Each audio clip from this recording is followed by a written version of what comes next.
There's a new controversy tonight over who can carry a gun at the Indiana Statehouse. Now, lawmakers can, and now so can the people who work for them. But Kevin Rader tells us tonight that those who visit the People's House still cannot. With all the crime issues we've seen going on in public buildings, there is an interesting new law that has now taken effect here at the state capitol here in Indiana, in Indianapolis.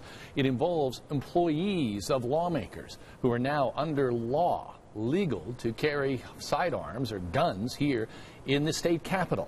It affects about 470 Hoosier workers here at the state capitol. Of course, lawmakers themselves already have the ability to carry guns. But there's a sign just outside of the east steps here at the capitol as you walk in that reads that no one else is allowed to carry handguns in the state capitol, which brings up an interesting debate amongst the lawmakers themselves. That's wrong. I mean, it's the People's House. And again, why should legislators and the people that work for legislators be able to carry into, the State House and not people? And as we've seen in the past months and the past year, the level of criminal activity is just increasing, and it's becoming more and more dangerous.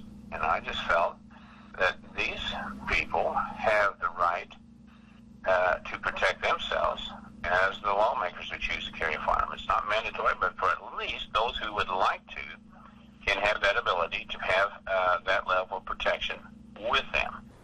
We made an effort to talk to some staffers here at the Capitol who are now allowed to carry those guns, and we're told that they were not allowed to comment on policy passed by lawmakers. So that is the issue. They're allowed to carry here at the State House from now on, but no doubt the debate on this is going to continue for a long time.